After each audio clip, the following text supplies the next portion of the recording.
Spooky Lou, another wonderful WrestleRoni for me and for you, coming back to the show. The author and 25-year plus veteran, the author of Chasing Stardom, Rob Stardom. How we doing, Bubby? I'm doing really good. My dog just came in the room here, so where my dog's at? So I'll pull the book out right away. Buy the book, Chasing Stardom. It's crazy. You can see this. This says not for sale. I don't think so, because I don't even have the real copies yet. People are buying them on Amazon, and they have the real copies before me, and they live in the same city as me. I don't understand it, but yeah, that's how it is. Delivery, believe me, don't even get me started on FedEx down my way, bro. Like, no.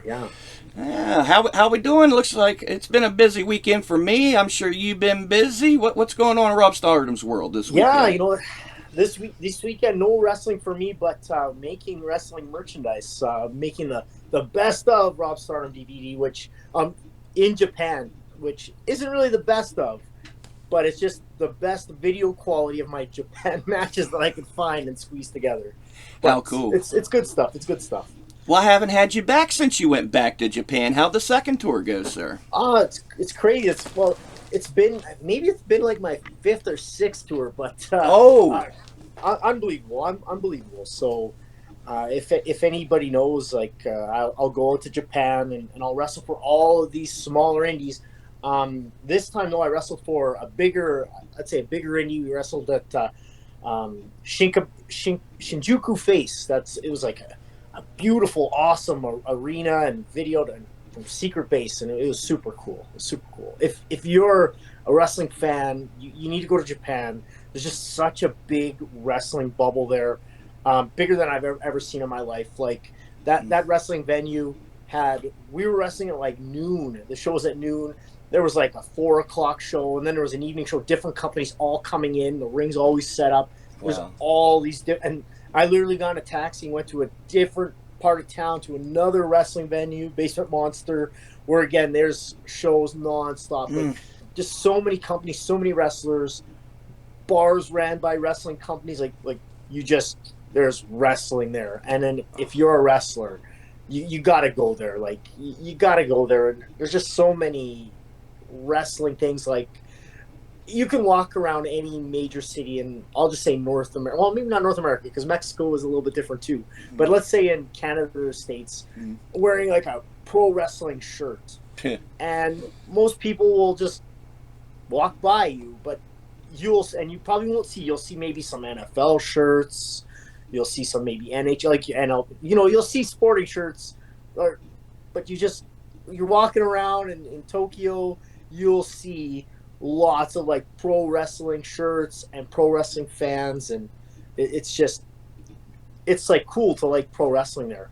And the crowd is different. I'm sure you've heard everybody say, the crowd is quiet, right? When you're in Japan, it's quiet. Well, I'd say it's a little different. Like, if you clap in Japan, they clap with you. If you go up yours, you go like, ooh. But the big difference I see in the Japanese audience is the age and demographics. So you'll see a lot of adult fans, very few kids, probably like 90% adults. Okay. And if you went to, let's say you went to a Stardom or a Marigold show or whatever, right? Sendai Girls, you're going to see like 95% of the audience are male. And then if you go to, like, I wrestled in Kobe for what's it called? For American Wrestling, I think it's what it's called. And the audience was 99% female. Okay. Adult females. Huh. So, I mean, it's very different. Like, Dragon's Gate has a huge female fan base to watch the guy wrestlers. And you might be thinking right away, it's not like that. Like, it's not like they're watching because they're like lusting after the girls or the guys. Like, they're respectful fans, but it's just a very different demographic. I love it. Heck yeah. What about Canada? What's going on in Canada? What's been going on the past few months? What are you seeing up your way? So I'm trying my best. I've wrestled in Winnipeg territory for 25 years. So since maybe October, I think November, just when I got back from Japan, I've like really cut my bookings down here. Mm-hmm.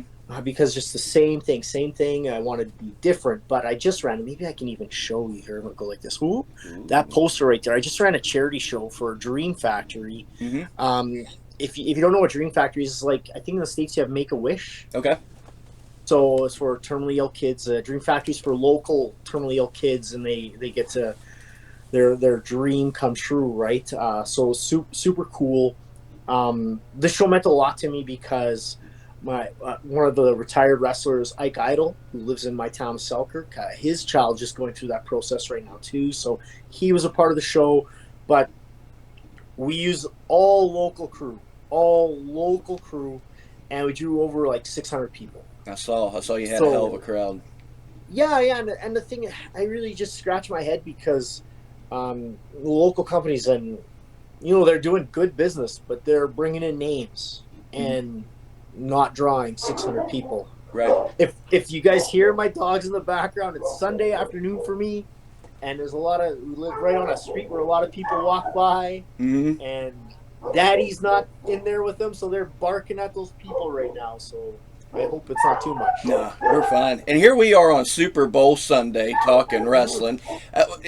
Do people get into it up there in Canada? I know it's the main thing down my way.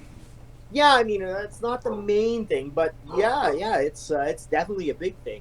Okay. Even our coffee shop, so Tim Hortons is pretty Canadian brand. It has a commercial, and there's this old song called "The Good Old Hockey Game." Okay. And it's like the good old hockey game. It's the best game, and they made a commercial about the Super Bowl, and it's the second best game you can see. It's really cool. It's pretty funny.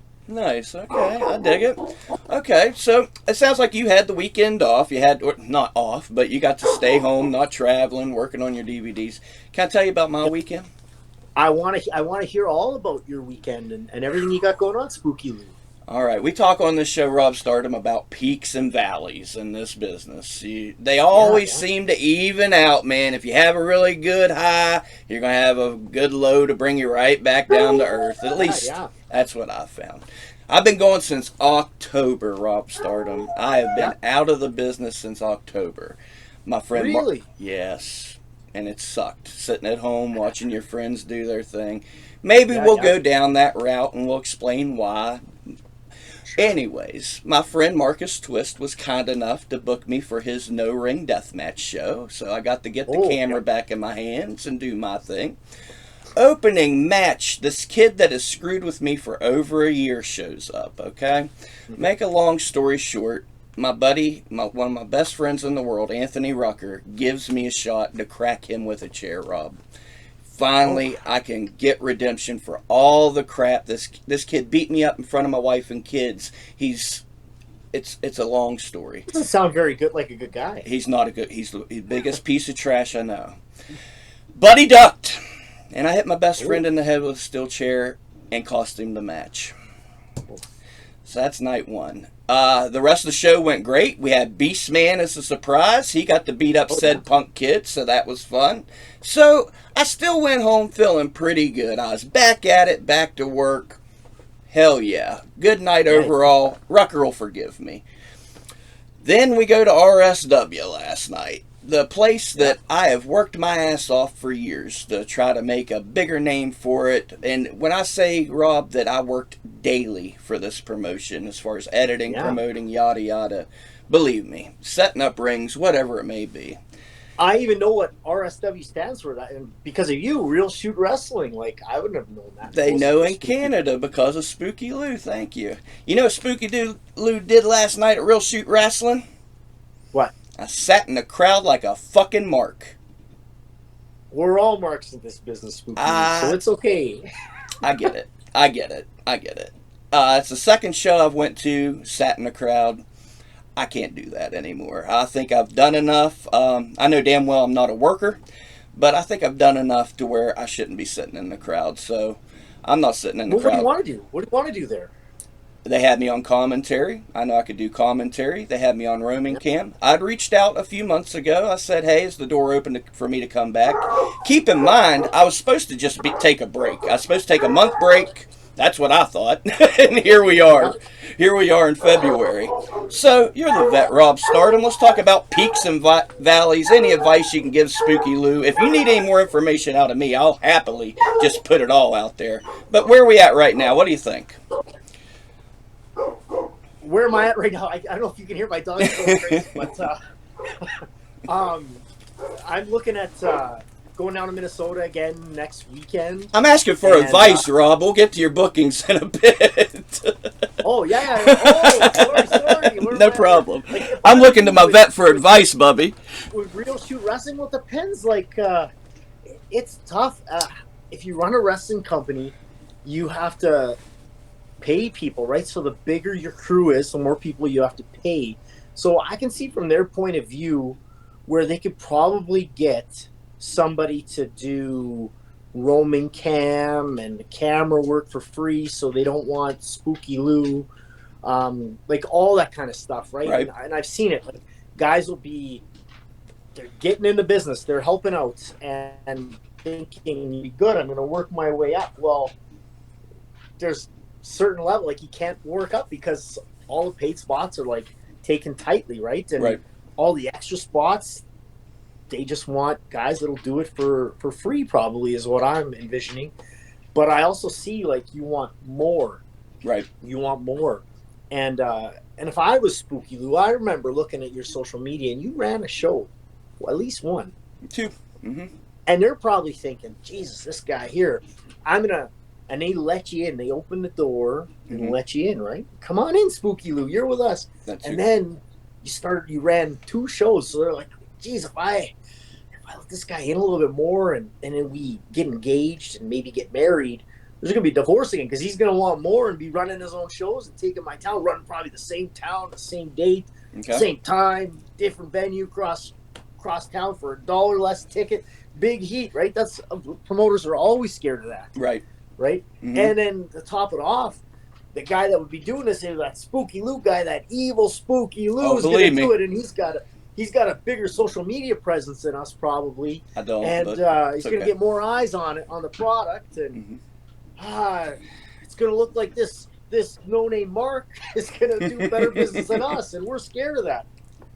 Well, so let's peel the curtain back a bit more. Let's go back to EIW. EIW was RSWs. I was basically just a figurehead. That was still them. I was just putting my name on it. I helped with the booking and things.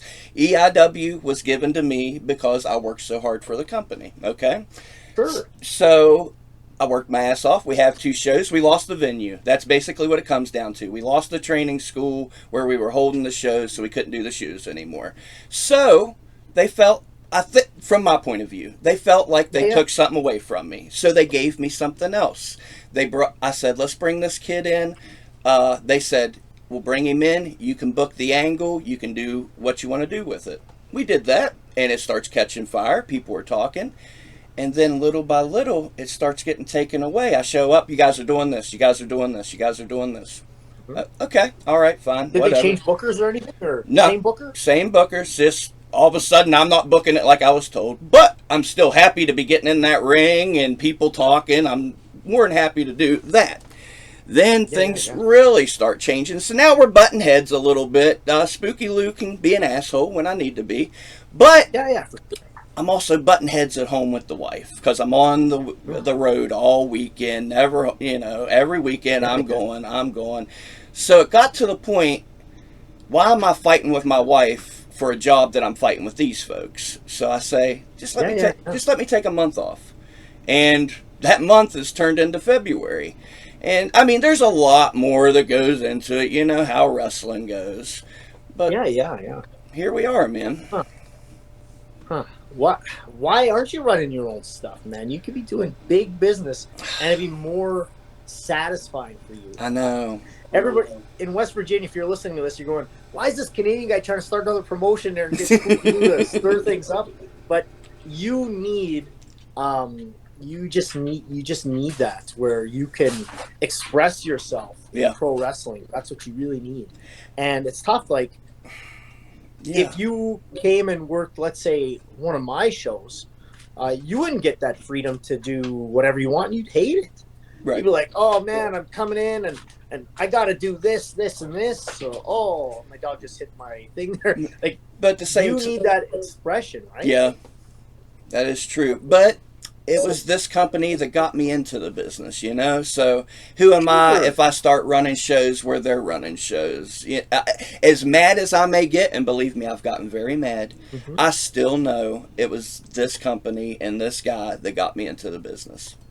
Yeah, sure. So I mean, there's probably people that got in the business from Rock and Roll Buck Zumoff in Minnesota. He's in jail. They're not still, hey, I'm going to go to jail and have a show with him because he broke me in. I mean, life changes. Yeah. You know, my first job was pumping gas at the co-op in Rossburn, Manitoba. I'm not loyal to them. I worked for them. I gave my notice and moved on with my life. So, you know? It's time to move on. We got to get moving, huh? Yeah, if you're not going to be happy, you know, I mean, wrestling is for everybody, I think, and you should be happy. If you're not happy, get out. And obviously, or if you're not happy, get out or make yourself happy. Yeah. That was my thing. You be happy, because you're not happy sitting at home. No. So you could sit at home or sit in the crowd, and you're not happy sitting in the crowd. I mean, the happiest I've seen is when you tell me you accidentally hit your buddy with a chair.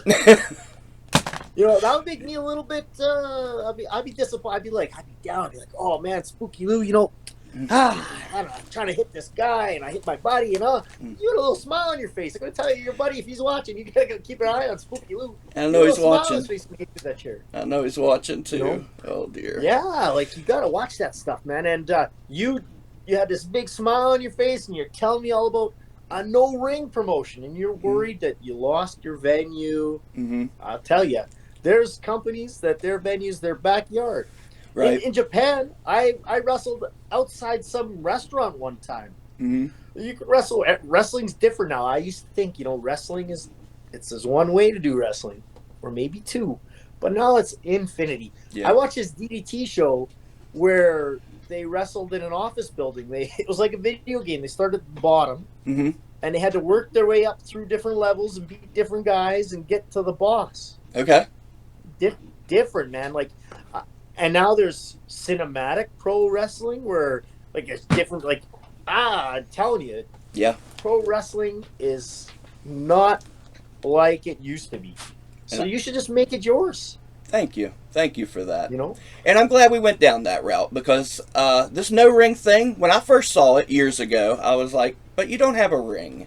But it won me over, and I've seen you work those types of shows in Japan. What was it that won you over with this no ring stuff? Because you know you guys kind of get a reputation, you old timers. You're set in your ways. Well, Rob Stardom's for it. So what won you over? Ring Soul in Kobe was the first time I ever did it. Okay. And when you're on a road trip wherever, like you see, I do these road trips to the States. Japan, or I want to work every day.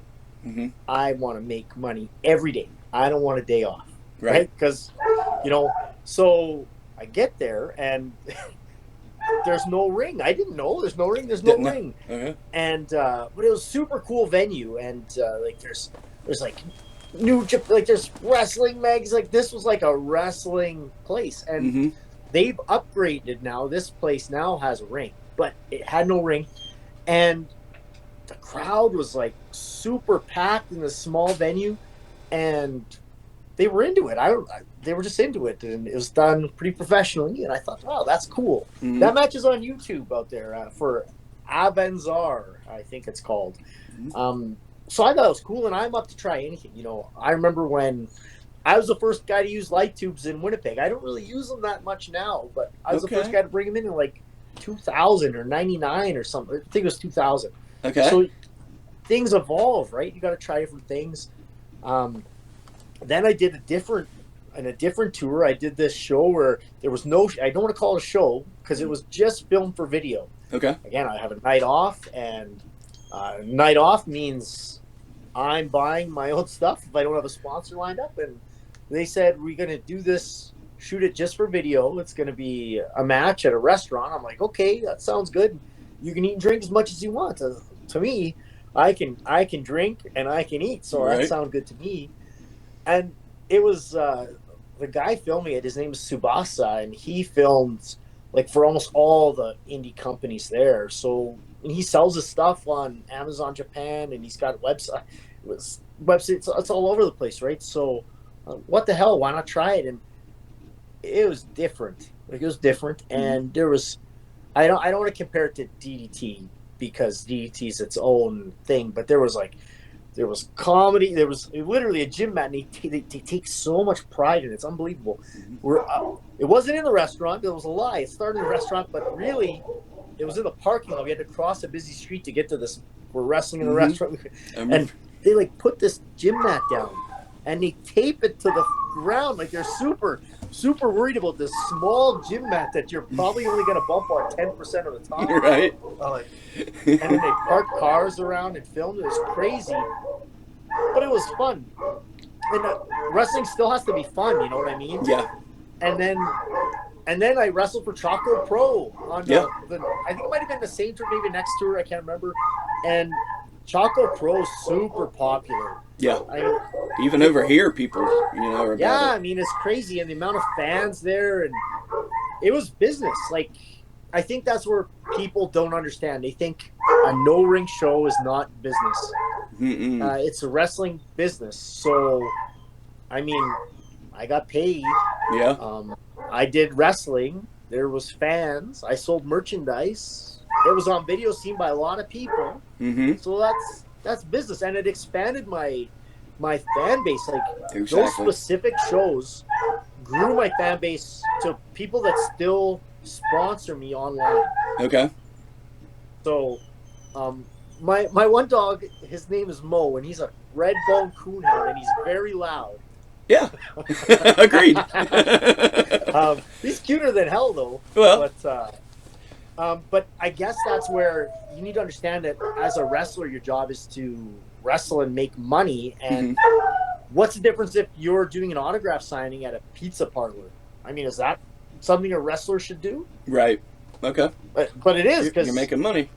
Yeah. Your job is, and an actor doing a Comic-Con, they're not acting, but they're doing it, and there's no movie theater there for them or whatever. It's just different. But here's me talking a lot about no ring, but I've only done maybe 3 or 4 no ring matches in my 25 years. So I just think it's fascinating. All kinds of. I'm really interested in cinematic pro wrestling now. I think that's cool, and I don't see anybody really going for it. And I think combining cinematic with no ring, like I said lots that I want to do different things. I want to do old-fashioned Memphis TV, throw some cinematic, some death match, some no ring, some big old-fashioned shows. I want to do it all still. So I think that's the key. Growth and changes. If you're not learning, you're dying. Nobody knows it all. Right. No, I learn every day. Yeah, and you talk about the variety on those no ring shows. We had a vampire as a referee Friday night. I'm the first to say wrestling can be anything you want it to be, man. Especially in this day and age, we can get away with it. You got to take some chances.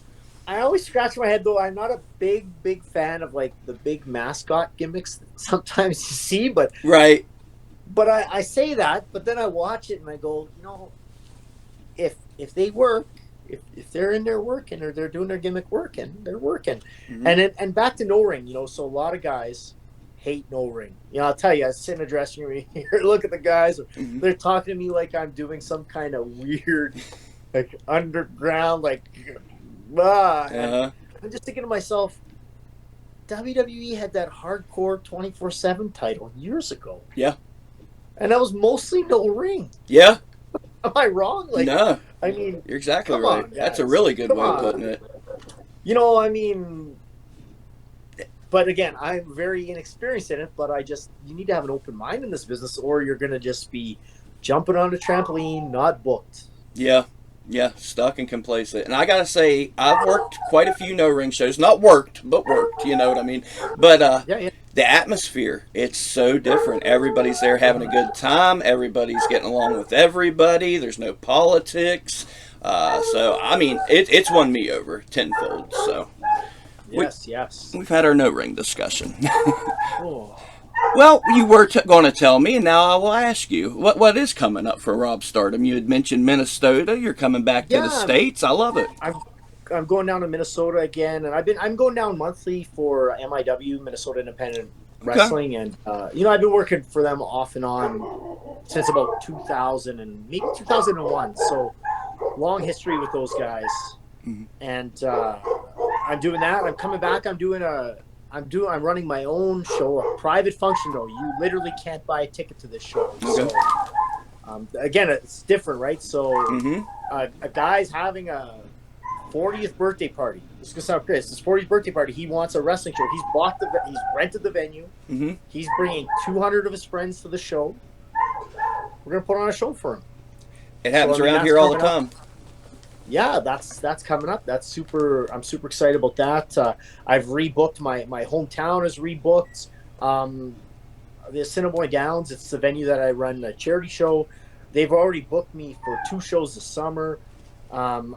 I didn't think I wanted to run pro wrestling, and if any of my buddies that are promoters in my territory are watching this, going, "Rob, what are you doing, man? You're killing me." But these are shows they couldn't get, Okay. and I'm not trying to eat their lunch, if you know what I mean. But I need that creative. Let me do my thing, and most of them I've had a long relationship with, and they understand that. So they know, and they'll come do my show when I ask them too. That's maybe the trick too, Spooky Lou. If you want to run your own promotion, Mm-hmm. you book that booker on your show. So then he'd be like, "Oh, I can't be mad at Spooky Lou. He's giving me a payoff." If I'm paying him, that's true. Oh my! Yeah, If that's the the roles trick. were That's the reversed, huh? Yeah, that's the trick, right? You got to book them. So, and then I'm doing. I've got a spring break mini tour in the States where I think I have 4 shots just for maybe 5 days. Almost in your area. I'm looking for a Sunday in at the end of March, and I might go see my good buddy Boogie Woogie Jimmy Valiant again, brother, rock and roll brothers. Small Boogie world, Woogie. man. That's crazy. You mentioned that. I'll go ahead and plug it again. Boogie's Wrestling Camp just became a Yeah. part of the NICW. They brought a bunch of promotions together in my area. PWL. I believe 6 different promotions are under this banner, and now Boogie's is. So Yeah. West Virginia's been coming together, man. And I mean, Boogie's is in the Carolinas, so Yeah. we're making Well, moves. he's out here. Virginia. He's Virginia. Virginia. That's right. Thank you. But I'm hunting for a Sunday show, and I'd like to work a state I've never worked. So I'd like to work in North Carolina, but I don't have the in. I don't know who to contact, where to find show listings. So I know some folks in North Carolina. I can at least Yeah. point you in a direction. Who knows, you know? Yeah, man. yeah. And we're talking a lot about the business changing and how different things Yep. can be. Tell me the reaction when you brought out those light tubes back in 2000. I was like, there was a lot of heat. You know, Yeah. a lot of heat. Guys are like, "What's going on? What's this stuff?" And yeah, it was heat. I'll just say heat. Like guys like, and we did it outside the ring. We're doing a hardcore match, and we did them outside the ring. But then everybody complains. Oh my god, I don't know. Yeah. I've seen lots of different. I think guys would complain. Like I'm thinking back then, if I would have brought a bag of Legos to the ring and threw them on the guys, would be like, "What the hell is this guy doing? He's crazy," you know. And the Legos are a thing now, you know. Or those totes. You see those guys use those totes? Yeah, a bunch of them. Yeah, that's like I think in 2000 or 99, maybe like end of the 90s. What the hell is this guy doing? You know, and it's just different, right? Different.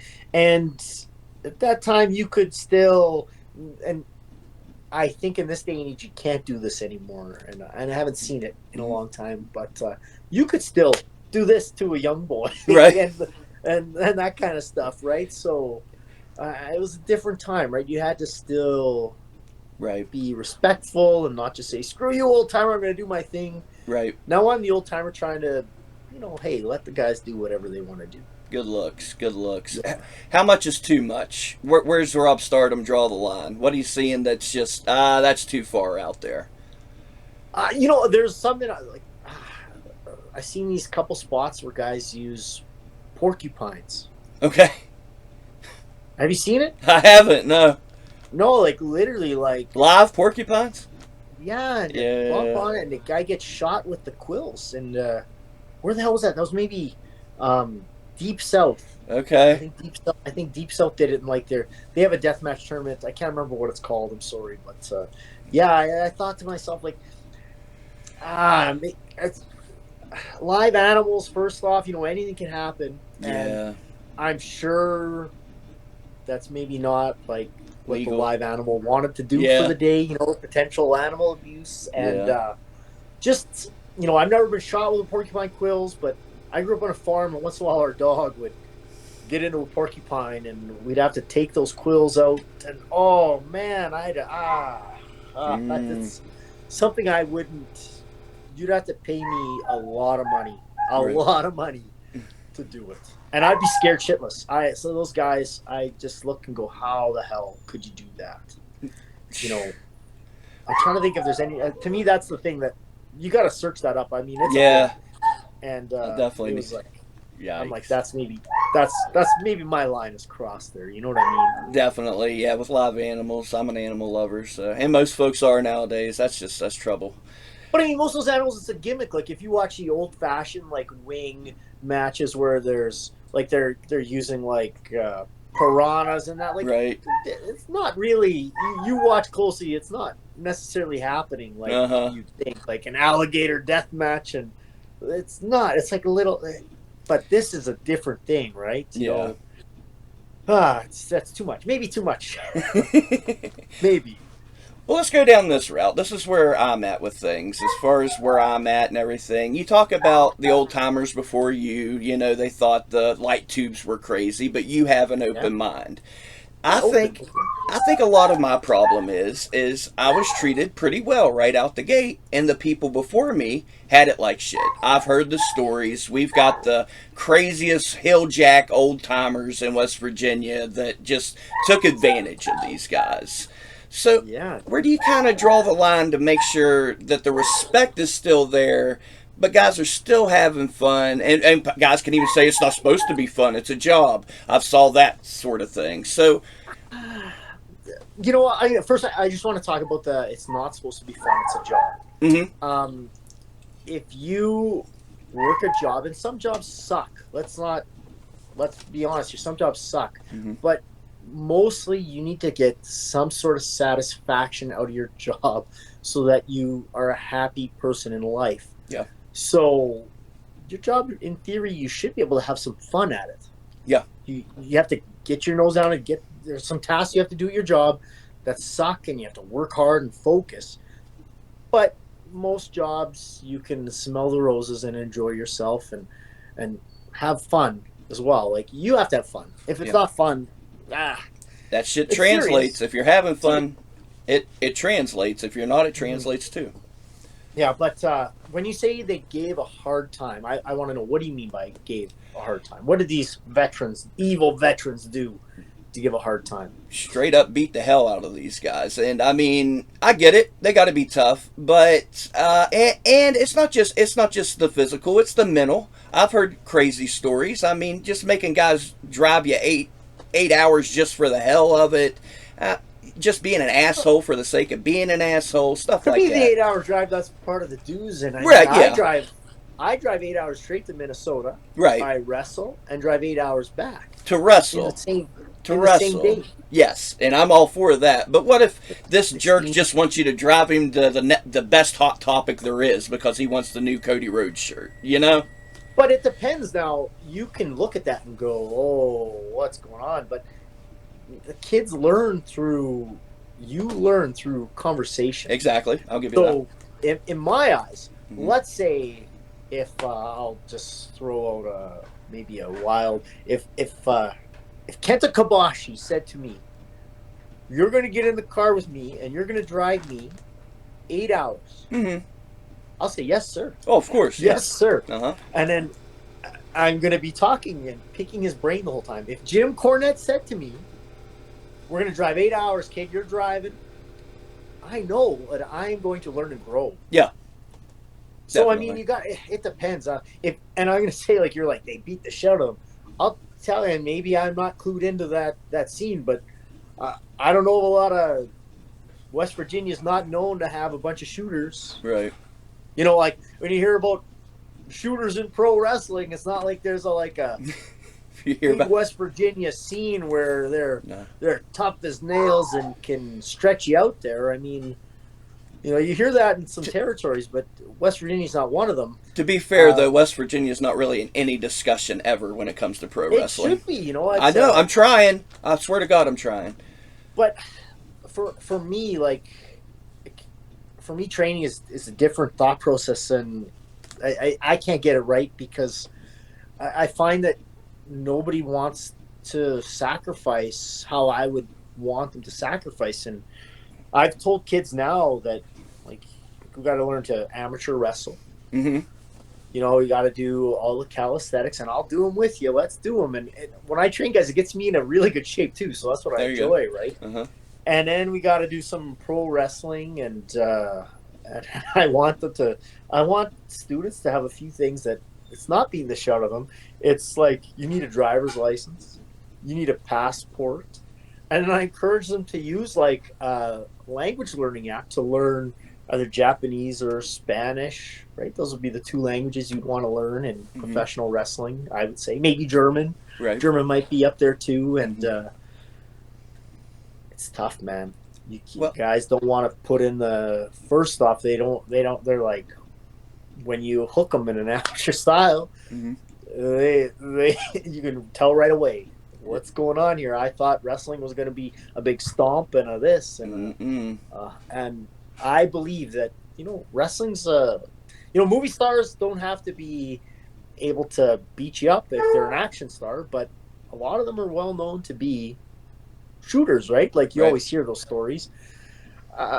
Pro wrestling's different, where you're not going to be sitting in a restaurant with your kid and somebody says wrestling's fake, you're going to beat them up. I heard Terry Funk tell that story about his dad, and I think that's awesome, right? Right. But this day and age, that doesn't happen anymore. I'm not saying it's wrong. I think it's great. Right. It doesn't happen anymore, but there should be that respect where if you're at a party and people are like, "Oh, what do you do?" and you're like, "I'm a wrestler," and they look at you and they think, "This guy, I'll eat his lunch right now, right, and take his wife and whatever." Like that should be like, they should know that this guy's something. He's something. Like he's a fighter, he's a wrestler, he's a something. And yeah, it's different. It's different. That kind of takes me back to my story earlier. Not a lot of folks know this, but I might as well put it out. What do I got to lose? I was promised a match. I was supposed to have a match in October. So I started training. I didn't do well, believe me, at 41 years old, trying to start training. But I'm bumping. I'm taking the ring down, putting the ring up. And there was a time I was in there bumping, and the vet that I respect the most, he said, "Well, we don't have to beat the hell out of Spooky Lou because we know he respects the business." So if there was any small win in, that course over the summer where I think I'm having a match, now I'm not, now I am, now I'm not, and it was on and off, back and forth, and that added to my frustrations. But by God, I was trying, and I knew that this guy respected it. And like I say, I was tearing down the ring, first one there, last one to leave, all that shit. But here we are, so I don't know. I find it interesting when guys are like, "Oh, I got to do let's say a half-assed training," or not as, and I think to myself, like, if you love wrestling, you want to do it. Like, imagine there was a drink you wanted to drink, like from some different country. Like, let's say you had dreamed of trying sake in Japan. It's something you dreamed of and you can't get it. There's no liquor store in States or Canada where you can just go and buy it, right? You just can't get it. So you take that journey all the way to Japan, and you're going to get that sake. You're excited. And then somebody pours a bunch of water and it waters it down. Okay. You're not getting the full. You're getting a shit experience. Like, right. I almost want to use a sexual thing if you were gonna have sex, but like You didn't get off. you want Right. that experience. I get you. You don't like it's not you're and people think I'm doing this guy a favor by taking it easy. I've got a dojo set up in my garage here, and most guys last a couple weeks, Right. and that's it. Mm-hmm. That's it. That's And yeah. I can make it easy, and you know what? I'll make it easy for them to be like, once I know they're done, it's, hey, do you want to be a cameraman? Do you want to be a backstage interviewer? Right. Then it gets easy. Right. But then those guys that it gets easy, then they still slither their way in because that's how it is. That's how it works. Yeah. But I think with my deal, they knew it was one match, and I told you we lost our training facility. So the only time we get to train around here is before a show, And I know as soon as the people start coming in the door, I don't want them seeing what the hell I'm trying to do in that ring. So once people start getting in, so that's my excuse at least. They weren't hard on me, but I had to learn how to bump, and do all the deal. Do you have wrestlers that live in the same city as you? I do, but they're in school and stuff and busy. But yeah, I do. I consider them friends. Open your mind. Mm-hmm. Pro wrestling, we talked earlier, you don't need a ring. Right. Train. Okay. Where am I going to bump? The dungeon, Uh-huh. Stampede Wrestling Dungeon, wasn't a ring. Okay. It was mats. Yeah. I was there. No ring. See, that's why I wanted to talk to you about this. You got me. We're going to train and start a promotion tomorrow, Rob Stardom. Let's go. I know. I said I wanted a Sunday booking, and I said, why don't you run shows? I'm ready. I don't need. Let's go. Sunday into March, huh? Oh man, that don't give me much time, but Yeah, but no, because and again, wrestling's changed so much. We think, well, I don't think this anymore, but people think, if I want to run a wrestling show, I need to sell tickets. That's how I make money. There's so many different streams. I mean, there's so many. As a wrestler, you need the Patreons, you need the selling the merchandise, you need the this, the that, all these different. Hell, at my show, I put a tip jar out. There you go. I'm telling you, there's revenue streams that you need, and it's different now. It's just different. So, you're a monetized YouTuber. Yeah. Right? Monetized Facebooker at this point too. Woohoo. Yeah, I don't know how that works, but I like to learn. I'm not sure either. But I'm saying, in theory, and I know you don't get a lot of money from that monetization. Promise. But maybe you have a sponsor too, and that. So I mean, there's different revenue streams, and also there's people willing to do wrestling because they love it, but also they want to be seen and exposure. Yep. So if you can give somebody as a promotion or a booker something that's really interesting that might help them go viral or get more eyes on them, the right eyes, to get them more bookings, they'd be interested to partake. Mm-hmm. So especially those deathmatch guys, those guys, their clips go viral all the time, or the flippy guys. It's happening right now. Go viral. That's not me. And I'm not that deathmatch guy either. We can do it, but it's not my thing. But those guys, they can go viral. Exactly. They need events, mm-hmm. and I mean, it's important. I said wrestling's a business. It's important to pay people. It is, mm-hmm. but also sometimes they want to do something because maybe they're sitting at home for the weekend, and they're not getting any exposure. They're not making any money. They're not pushing their Patreon. They're buying me a coffee. They're this. They're not getting their views on their monetized Facebook or Instagram or whatever, yeah. right? So make it special. You were really, really interested in the storyline. I heard you talk about you were supposed to do this match and storyline. You were excited about it, right? Right. So, again, why were you excited about it? I was excited because everybody else was excited. People were buying into it, and plus, yeah, it's my chance to live the dream, man. Yeah, you're more excited about a storyline than if you were just gonna wrestle somebody in the opening match. Yeah, There's no story. Oh, for right? sure. For sure. I don't even. Who says there even has to be a match as long as there's a story? Of course, everybody wants to see a match, yeah, but it brought me pride. West Virginia is not known for their storylines, and I had numerous people tell me, thank God there's some story around here now. It's the best story we've ever seen, so that's all I need right there. And I'm so glad you brought up the social media and everything, because that's something I preach all the time on this show, because we have a lot of young workers watching this show. Tell me how it was for you when you started without all this internet stuff. It was crazy. I had sent a VHS tape with a resume, and it was handwritten because I didn't have a printer. Okay. And and a 8x10. That's how. In my book, I don't want to tell you all the stories in my book, but I talk about how like MySpace and like internet message boards, once those really started to be popular, really helped guys getting booked. Okay.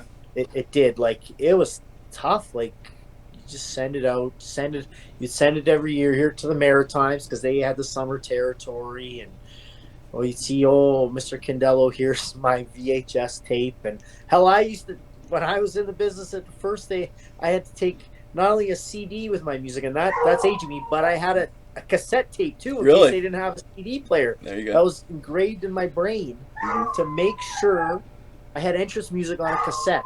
Okay. On a cassette. Wow. Different times.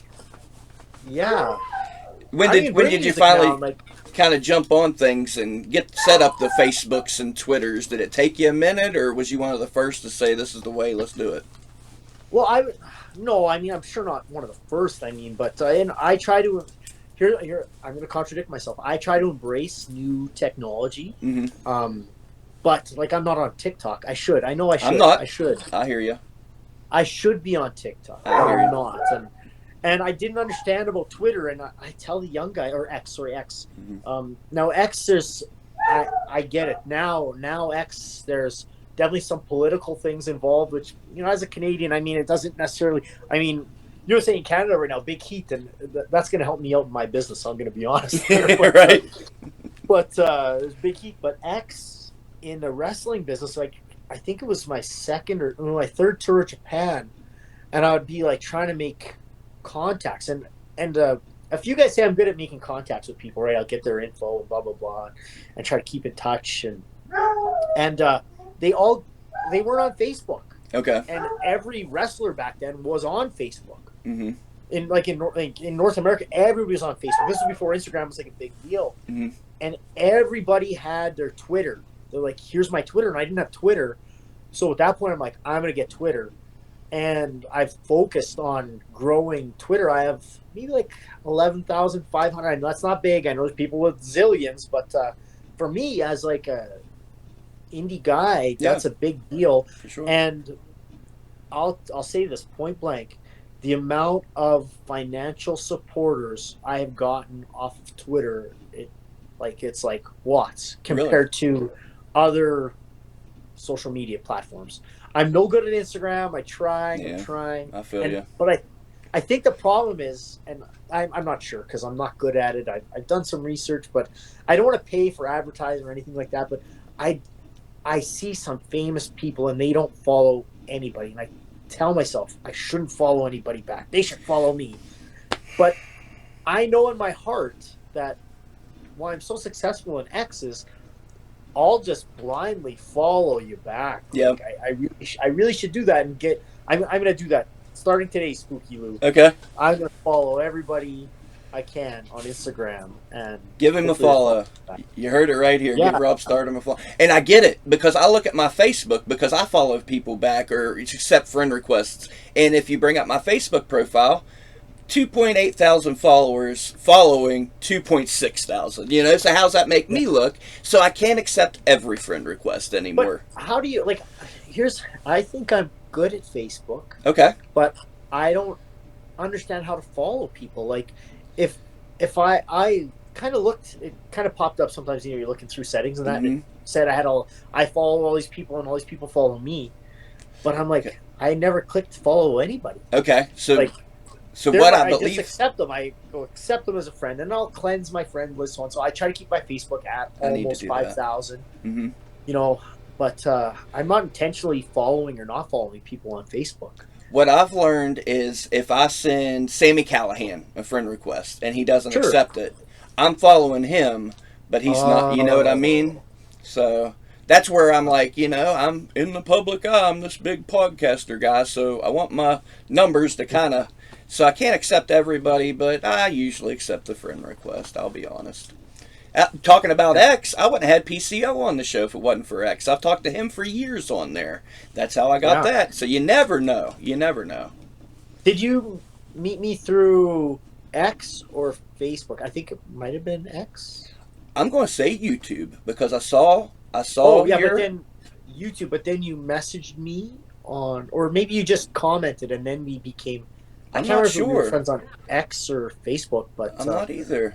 It might have been X. I think it was because I wasn't even on Facebook yet. Mm-hmm. I got on Facebook whenever I started with RSW just so I could be in the RSW group chat, basically. So yeah. A lot of young kids. So I've seen some young students who are just like refereeing now and trying to get into or just about ready to wrestle, and they'll add on Facebook, and literally their Facebook is empty, and the guy's profile says, "Had to get it for wrestling." There you go. Because I guess they're Instagram people, right? Right. And even some of the younger-ish, you'll shoot them a message on Facebook. I don't have anybody's phone numbers anymore. It's a different world. I used to have books of phone numbers and keep in contact with people. And you'll message them, you won't get anything back, and you'll see them, what's going on? There's heat. They'll be like, I don't even look at that Facebook anymore. They're saying, I'm not 45, they'll say. I'm 46, motherfucker. There you go. And it's funny you say that because the only time I use my phone like to text somebody or something, it's the older gentleman I know in the business, So there's still a way. Rob, I've kept you. I've kept you for a while. We're in the final 9 minutes of the show. So. Oh wow! It zooms by, doesn't it? It zooms by when we're having fun. And I don't know if we talked about anything. We heard my dogs barking a lot. I'm sorry, people, about that. But I really want to grill you and say, I know you're supposed to be grilling me and putting over my. Please buy my book. Buy my book. It's in Amazon, U.S., Canada, and UK, and soon I'll get them at live shows. And I've got a book signing coming up. Not announced it, so I can't say it. But okay. I've been Googling what to do at a book signing. That's another thing. But I want to grill you because I think we could be doing some interesting business here where Mo's here. He's quit barking. He's right beside me here. Okay.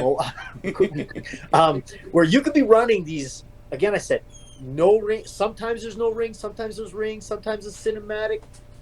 Different pro wrestling. Okay. And I'll do it up here. And this will make it really interesting. And it gets some more people involved.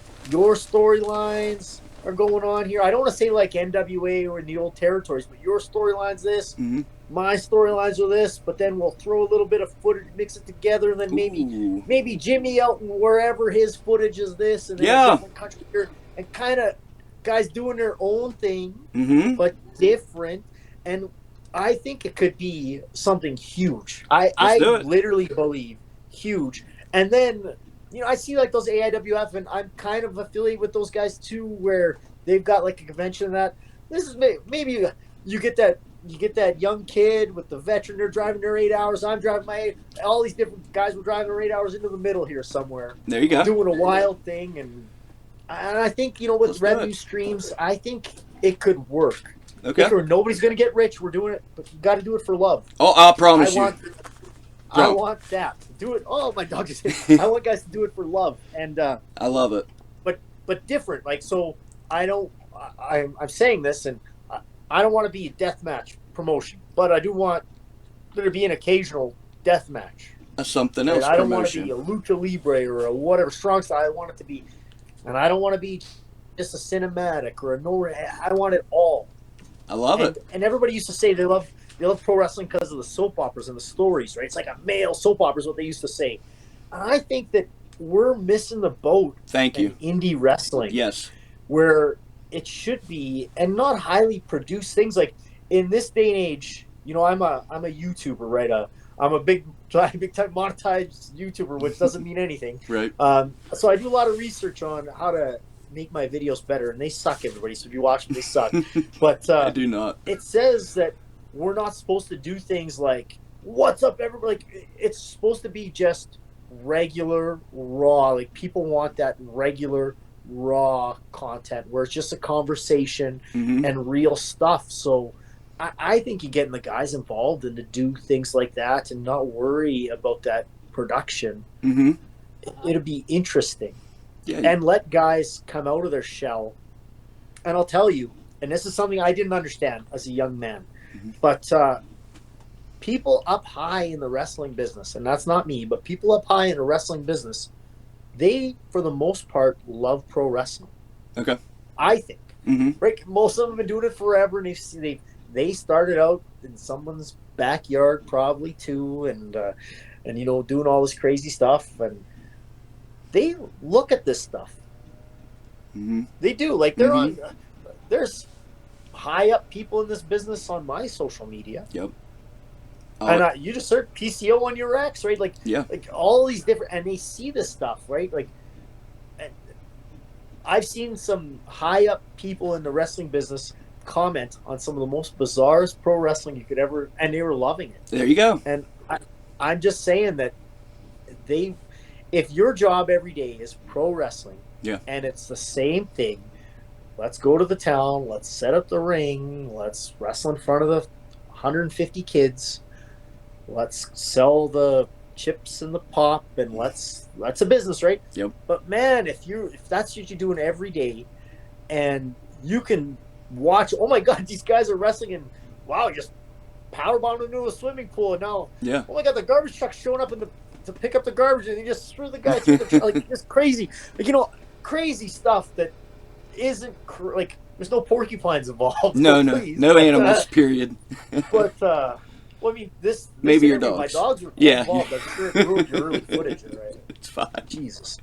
But I think it can be different, and I'm challenging you right now to, like, let's do it.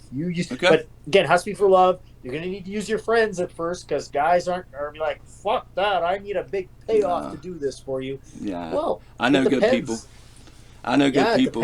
And I promise you, it's for the love first. For my first 6 months, I didn't make a dime, you know, and I knew that was the way it was. I'm not in this for money. And the guys I know, they're not in it for the money. They're in for the love. I know a lot of great guys. Challenge accepted, sir. Let's go. My book has a lot of money talk in there where you'll look and go, maybe you're making more money than that.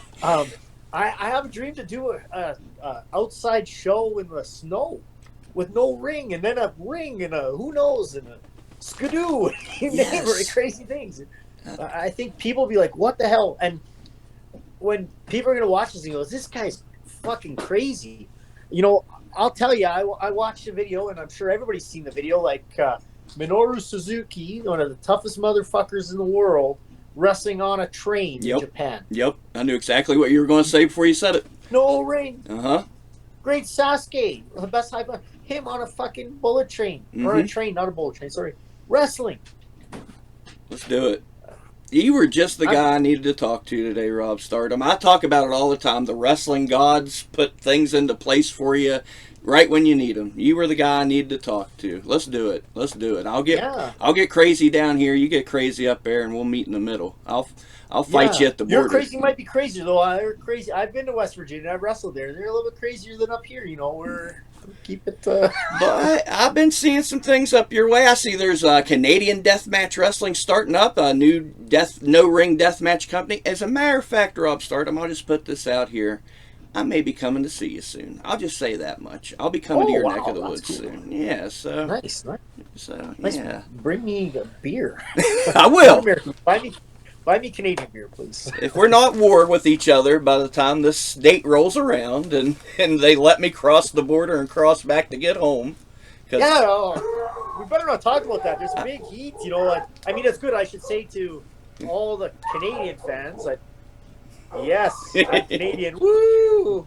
That's you American fans. You suck, right? Because I'm 1997, baby. Yeah, that's how it is, right? But my dogs hate Americans too, just so you know. If I was the rest of the world, I'd hate us too. I totally get it, man. I totally get it. Heat. Yeah, big heat. Right now, politics. So here's the thing. I won't go deep into politics, but I'll tell you that the storylines. Mm-hmm. I say to my wife, this is great pro wrestling right now. Mm-hmm. Like, I'm just watching the story. Like, I remember watching the Monday Night Wars. Right. As a kid, mm-hmm. so excited. Well, I'm older than a kid, but I was like, you know what I mean? Like high school. I was so excited about it. That's what's going on right now. Yep. And I'm telling you, storylines. Yep. I couldn't agree more, man. I say it all the time. We're in the greatest era, so everybody should take advantage. So, hell yeah. Yeah, and you don't need a big platform to get over your storyline. Yep. At all. Yep. I've seen it happen. I have seen it happen to myself, so I couldn't agree more. I appreciate the advice, Rob. I'm glad I picked your brain today. We had you on here. Let the folks know where they can find you, where they can find you on social media, where they can get the book, the rest of the merch. Let them know before I let you go, my man. Geez, where can they find me? They can find me on X at Stardom Rob. Stardom Rob. It's funny. I just saw a lot of because I got X in Japan, and you say the last name first in Japan. I'm learning Japanese, right? So it's the last name first, so I'm Stardom Rob. Nice. So that's how you find me there. And I think everything else, if you just search literally Rob Stardom on Instagram, on Facebook, I'll probably add you as a friend. Yay. And on YouTube, Rob Stardom, I'm all over that. So I think that's it. And then my book's on, I searched myself on Amazon and just shows up, Rob Stardom. So nice. Set up. Okay. Please buy my book. But even better, go onto my social media and click my affiliate link to buy my book. It'll give me like an extra $1. I'm glad you said that. A literal extra $1. Okay. All right. And I'm happy because my book's selling well. I can't believe really? I can't believe anybody's buying my book, and it's like it's humbling, but I'm nervous that people are gonna read this book and realize that I'm a shitty author because I'm not an author. Right? Like, this guy sucks. One of my high school teachers commented like, "Wow," and I'm like, "You give this a B-." I said, but also like you think all your life that I'm going to be this wrestler. I'm going to do this, and this, and I've done some cool things in this business, but you read the book and go, "Oh, like I probably should have did more."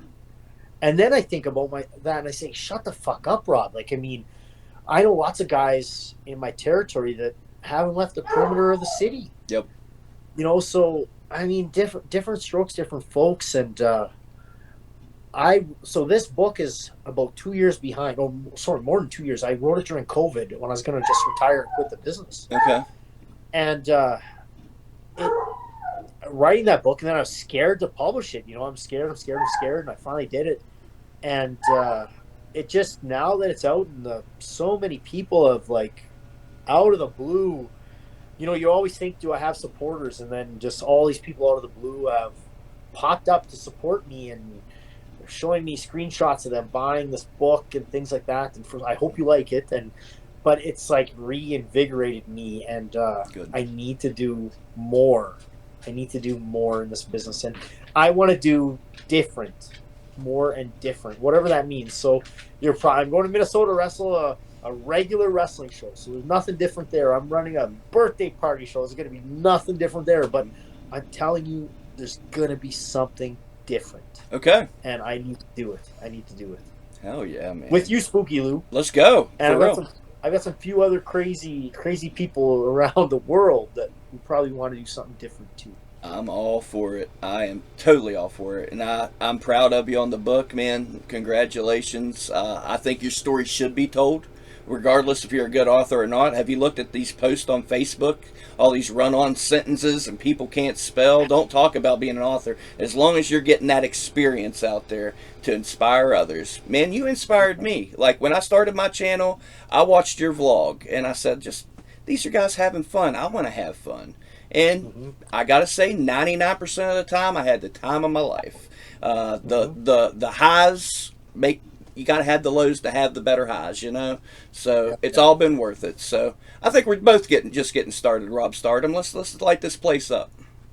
Yeah, I mean, for me, maybe 46 is the new 26. There you go. My body doesn't tell me that though. Oh man, but that's another story. Hey, if we're going by that, like I'm 50. we're going by those laws. I just hit drinking age at 41 then, so I can go out there and drink. I appreciate the hell out of you, my man. Is there anything, any final words you want to put out there before I let you live your life? No, I just want to thank everybody for your support. If you're literally still watching this interview, it means you really, really care. So thank you. And again, you're going to see more of me. I'm sorry about my dogs, although my dog's running around now with a toy, which is pretty exciting. Oh, yeah. I love animals. And just say no to porcupines. And you know what? Talking about supporters, I think we'd be remiss if you made it this long. Sheldon the ref. I got to shout out Sheldon the ref. I told him I would, so Sheldon the ref. That's the thing. Pro wrestling should be for everybody, right? So damn right. Spot. He's had my back, so hey, man, Sheldon's got no problem with Sheldon. I hope to see him refereeing soon. Maybe see if one of those guys can pop him one in the face, see if he can take it. Last show, we got bumped outside the ring during the Battle Royal. Hell yeah, Sheldon. Look at you go. Okay. Anytime. Hell yeah. All right, Rob, I will ask you to hang on the line with me. Unless was you going to say something? Was you going to put over Sheldon some more? No, hell no. No. Enough of that. His head will explode. I'm going to get a bunch of messages. Yeah. Anyways. Anyway. I got a book signing coming up to be announced. So stay tuned. I'm Googling what to do with this book signing, but there's going to be maybe some free merch. Ooh. I mean, it's in Winnipeg, those spooky so it's a long drive for you. But, yeah. And then I might bake cookies. I was like, maybe I'm going to bake cookies. I don't know how to bake. So it might be like a learning experience for these people that come. I love it. I love it. Hell yeah. Well, keep your eyes on the socials so you know when the book signing's coming on. It's on Amazon. You don't have an excuse not to order. It's fairly priced too, $15 my way. So I think it's cheaper. So it's $14.99 Canadian, but I looked at the American website. I think it's $10.14 or something. Like it's somebody asked me. I told them it's $10.25 US. I rounded it up. Go on. Pennies at a live show, right? But okay, well, that's cheap. I'm excited to see WrestleRoni hold the picture of the book up like that and maybe like this. Ooh. Coming soon. Make you a deal. My YouTube check hits on the 22nd. That's the first thing I'm ordering. I promise. Ooh. I love it. Thank you. Arigato gozaimasu. Doi tashimashite. That's what you say. Yes. Okay, that's exactly what I said. I've got that West Virginia accent, though. Yeah. That's right. Rob, and if anybody wants to book me. You can hear. You want me to wrestle regular style, strong style, death match, no ring, comedy, lucha, you name it. I'll do it all. Just pay me, I'll wrestle. I've been trying to get you down here in West Virginia. These promoters around here, man. That's the next episode. The West Virginia wrestling promoters. We'll save it for West Virginia. But what promotion was it? Do you remember? NWA 55th anniversary show in Parkersburg, West Virginia. Oh, I think it's Parkersburg. Does that sound like that sounds. Parkersburg has quite the reputation nowadays. And speaking of which, maybe we'll have a Parkersburg wrestler coming soon, and maybe we'll try to figure out what the hell's going on in Parkersburg soon, Rob Stardom. That sounds cool. We shall see.